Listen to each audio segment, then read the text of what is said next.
This 3-for-all lesson, we're going to look at 3 arpeggio shapes that involve string skipping. And definitely Paul Gilbert, I feel, is one of the original kind of, rock or shred guitarists that kind of pioneered some of these shapes. And I mean, you can definitely hear other guitarists before Gilbert, utilizing some of these patterns and shapes. But definitely, it seems like Gilbert really organized, the approach and mapped out, major and minor and diminished string skipping fingerings. And then he started to apply that to actual classical music and classical music progressions. And even his famous, or, somewhat famous version of Pachelbel's Canon in D, which he retitled to Taco Bell's Canon, which is amazing. But he directly related the chord progression from that famous piece to these arpeggio fingerings. A D major triad has 3 notes, D, F sharp, and A. And we can find those notes all over the fretboard. But there is a shape that Gilbert seems to really like playing around with. And if we basically start kind of here in the 12th position, starting the 12th fret on the D, there's the note D. Adjacent to it on the next string on the G on the 11th fret is F sharp. And then the 14th fret is the note A. So there's a little 3-note triad right there.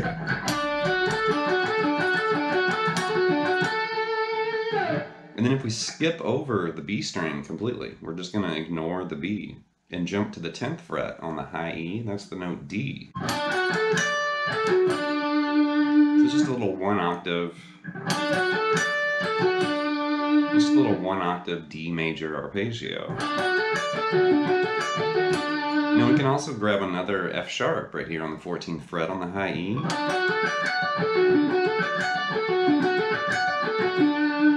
And if you're familiar with arpeggios, we can play the exact same thing.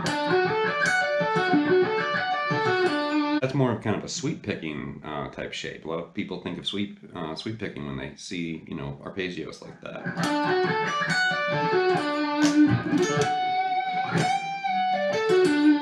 But we're string skipping here, so we're going to do this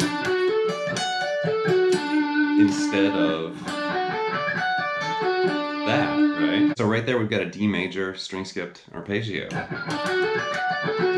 And that's really easy to sequence, much easier than, say, the sweep picking version, or kind of the standard arpeggio shape you'll hear Gilbert do. And there he's really just reaching up and then going all the way up to that F sharp.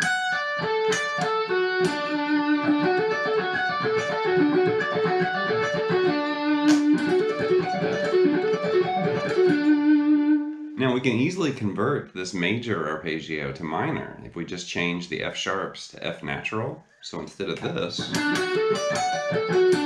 our F sharps are found right there. We're just going to lower those a half step to F natural. And now the shape is going to transform to this. So there's D, F, A, D, F, right? Which is just the slight, change from D major. And for those of you that don't realize it, there's really just one note that separates, major and minor, and it's the third. In this case, F sharp. F natural.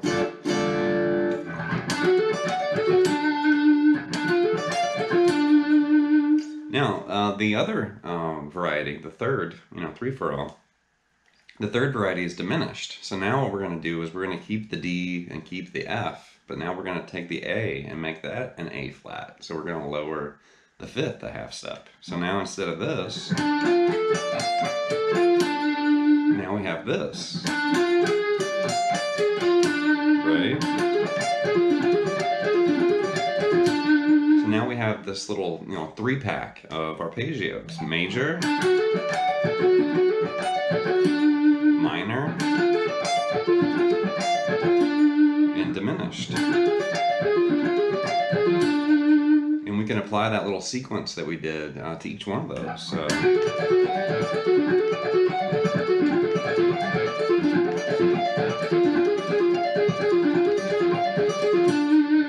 You might be thinking, well, this is cool. Okay, I've got 3, flavors of D, but now what can I do? Well, You could apply those three different types, major, minor, and diminished, to chord progressions from some of your favorite songs. You could just make up some progressions and kind of run through, those arpeggios.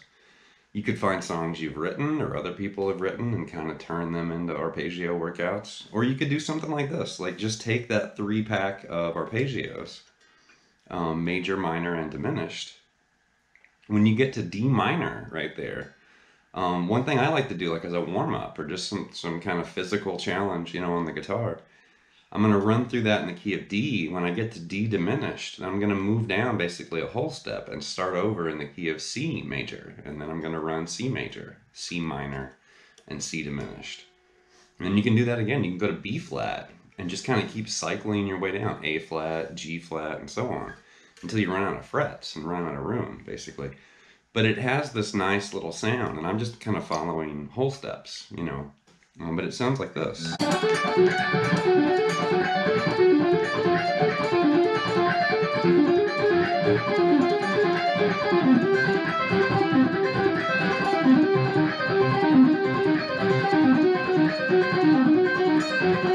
And you can keep going, right?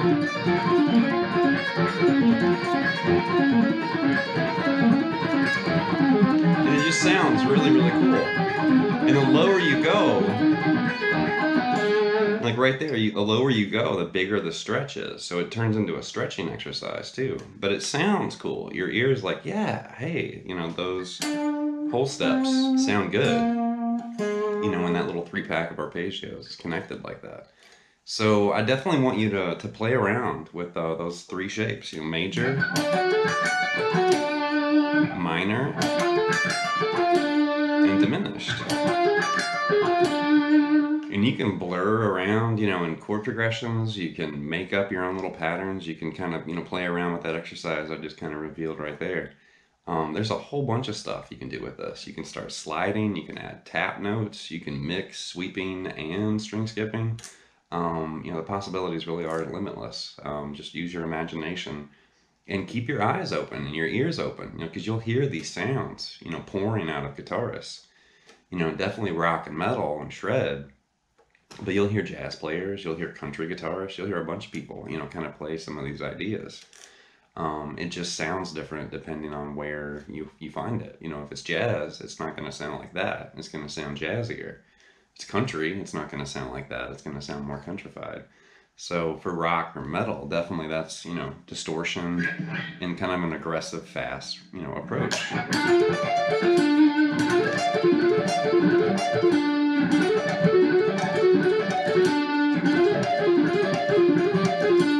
You can do all kinds of cool things, with those little shapes. You can just blaze right through them. So spend some time with those 3 shapes and get to know, the major, minor, and diminished, patterns that Paul Gilbert and lots of other guitarists have frequented.